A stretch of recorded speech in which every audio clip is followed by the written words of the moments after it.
السلام عليكم ورحمة الله وبركاته.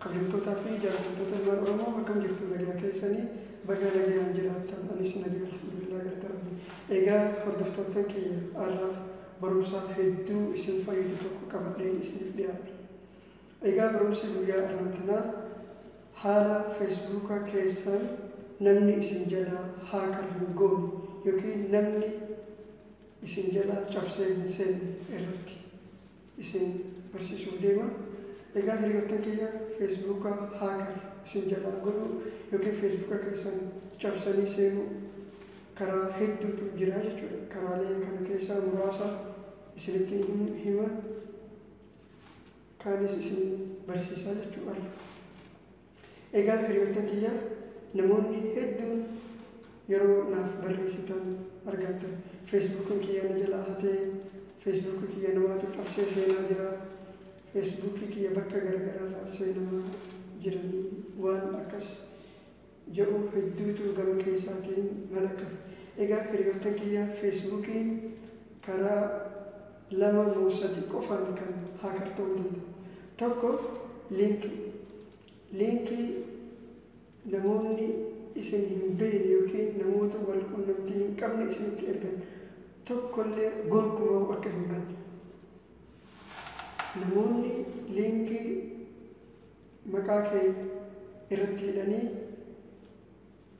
لا فيديو كان كيسا جرتا مال جاني أكا اسم سباني لينكي اسم تيرجني فيسبوك كيسا اسم جلا هن فكينياف لينكي اسم تيرجما لينكي كان رتيسان أكا يرو أتي لينكي كان رتيتوتا إيميل في باسورد لكي يرو قلتشتا أكا فيسبوك كي سجلا إيميل في باسورد كابتوتي وماني كريت قولني ست إرجاني أتي يرو إيميل في باسورد كي تقلتشتا أجمان سجلا حتى ما جتشو فيسبوكين كيسا كناف نموت اسم بينه يو لينكي قبل كيساتين اسمت أرجل أكيد بني يوم بنتنيله إيميلي في باسورد فيسبوك كيساني يوم اسم قافد قون كوما أكيد بني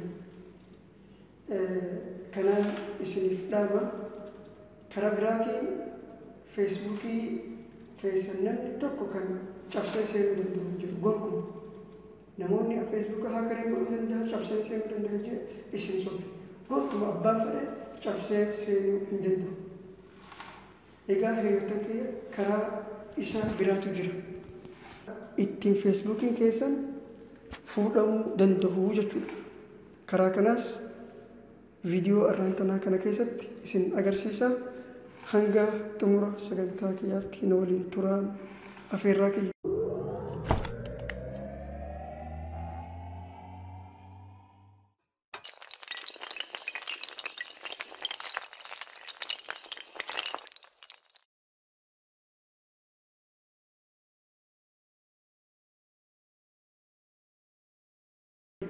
إيجا هردفتوتن كيا أسوأ غرا بروسات إسنين دبر سنين دورتي وروني هنگ أرى يوتيوب channel كيا سبسكرايب مقولين أكا سبسكرايب قوتن أسمالين إسن أفير أسرتي سبسكرايب جدي ديمتي إسنين أفا يورو تقف شكاستن أتشبودا كستي كانتولتني سبسكرايب قوتني جتشو أتشبودا فيديو لينني أسرتي أبلود قولو يورو مسان نوتيفيكيشني يمكن بيسسني إسنين أفا جتشو إيجا كالتي لانين غرا بروسات إسن دبرسا برمسي أرانتنا أكوما روفو متدوري إسا إسنف تقعتي حالة فيسبوك كيسان هاكر إسن جلا هنتاني حالة في الرأي دني جتشو إيجا هريوتن كيا نموني هدون أكا فيسبوكين كيسان جلا هاتمو جلا سينمو ناف هما ترتني قرو كوني صب إسنوماتو موبايل كيسن أبليكيشن غرغراتين سيني تحمله نمني فيسبوك كيسن شابسي سينو دندو توكو هنجرو غرو كران أم إسنت أغرسيسو كنان إبتي سينو ندندهم أوكي هنجا تمراتي أنا مهردفة لينكي كنا يوتيوب channel كيا سبسكريبشن description YouTube channel kiya jalan isnifka Okay, laayinkii kanarratti yeroo tokkoof liinkii kanarratti cufaastanii achi booda daawunlood kan jedhu kanarratti cufaastan. Erga haala kanatti isiniif gabbuun booda yeroo tokkoof akkanatti gabbuttanii asirratti isiniif bahaa jechuudha. Ergasii yeroo tokkoof cufaastan. Settings kan jedhu kanarratti yeroo tokkoof cufaastan. San booda unknown source kan jedhu kanarratti yeroo tokkoof cufaastan. Achi booda okay kan jedhu kanarratti yeroo tokkoof cufaastan. Achi booda install kan jedhu kanarratti yeroo tokkoof cufaastanii jechuudha. San booda open isinin ja'a open gootu. Inni kana waan isin ajaa'ibu applicationin kuni Facebookuma fakkaataa jechuudha. Kunoo inni kan amma buufne isa kana.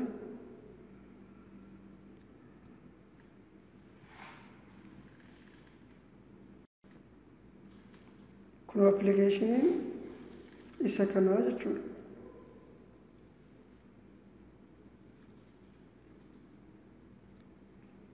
Egaa hiriyoottan kiyya applicationin kun akkuma argaa jirtanii Facebookaan garaagarummaa tokko hin qabu jechuudha. Sirritti Facebookaan wal fakkaata. Mee wal bira fideen isin argisiisa. Kunoo akkuma argaa jirtan applicationin kun Facebookaan garaagarummaan inni qabu tokko hin jiru. Garuu isaa fi Facebooka wanti adda godhu inni kan Facebooka keessan yeroo emailii fi password keessan itti galchitan isin jala emailii fi password keessan qabu jechuudha. Namoonni mobaayila isaanii irratti yoo emailii fi password keessan galchitan yeroo sanatti isin jala emailii fi password keessan qabee isaan mobaayila keessan yeroo isin biraa deemtan seenuu danda'u jechuudha Facebookii keessan. Hiriyoottan kiyya viidiyoo kana durallee barsiiseen ture garuu rakkoo teeknikaaliitu na mudate kanaaf irra deebi'ee akkaan waraabuun dirqama. Namoonni tokkollee egaa na waraabe na booda applicationii kana barsiisanii jiranii garuu wanti guddaan ani uummata biraan gahee uummanni akka irraa fayyadamu barbaadaa jechuudha. Okay, amma fakkeenya tokkoon isiniif ka'a. Hiriyaa kiyya tokkootu na bira dhufa. Facebooka kiyyaan fayyadamuu barbaadaa jedha. Mobaayila kiyyaan itti kenna. Ergasii inni Facebookuma dhugaa seheeti yeroo tokkoof cuqaasa. Achi booda imeelii isaa itti galcha, paaswordii isaa itti galcha. Hiriyaan kiyyaa jechuun fakkeenyaaf mee paaswordii kiyya.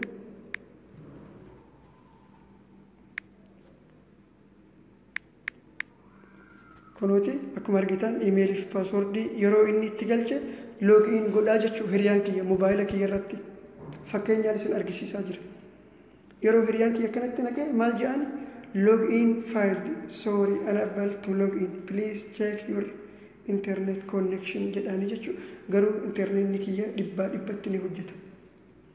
Internet connection kan hojjetu sirreessii ja'a jechuudha. Maaliif kana ja'a yeroo imeelii fi paaswordii asitti galchu as keessatti qabatee jira jechuudha. Haakar as keessatti godhamee jira jechuudha. Amma kun fakkeenyaaf hiriyaan kiyya kun internet connectioniin hojjetu jee mobaayila natti deebisa. Ani yeroo inni kute asirratti yeroo lamaaf cuqaasa. Achi booda allow kunooti as tuqa imeelii fi paaswordiin hiriyaan kiyyatti galche kunoo kanaa jechuudha. Kana argitanii isiniif gala jedheen abdii qaba. Fakkeenyaaf imeelii biroo itti haa galchuu amma. Okay. Imeela kan itti haa galchuu. Haala kanatti giseen imeelii fi paaswordii itti galche login godha. Inni keessa sin seensisu. Imeelii fi paaswordii qabeeti keessatti maal siin jaa login file sorry unable to login please check your internet connection. Garuu internetni connectioniin kiyya ni jira. internet connectionin hojjetu jedha. Maal godha applicationin kuni emailii fi passwordii keessan as keessatti qabee yeroo isin deemtan namni salphumatti Facebook keessan seenuu danda'a jechuudha. Kunoo kaniin amma godhe kana akkuma argitan isa kana jechuudha. Inni sadaffaa kaniin amma seenes isa kana jechuudha. Muharrashat kana jechuudha. Haala kanatti namni akka Facebook keessan cabsee isin jalaa hin seenne. Wanti naaf hubachuu qabdan barumsa kana wanni isiniif dabarsuuf akka isin Facebook namaa haakar gootan akka Facebook namaa cabsitanii seentan osoo hin taane akka Facebookii keessan namni cabsee isin jalaa hin seenneef isin barsiisaa jira. Akka naaf hubattan asumaan isin beeksisa. Egaa hiriyoottan kiyya barumsi irraaf qabadhee dhiyaadhe kan asuma irratti xumuramu ta'a. Barumsa applicationota teknoolojii update ta'an biroo waliin hanga walitti deebinu nagayaan naaf tura. Assalaamu alaikum warahmatullahi wabarakatuh.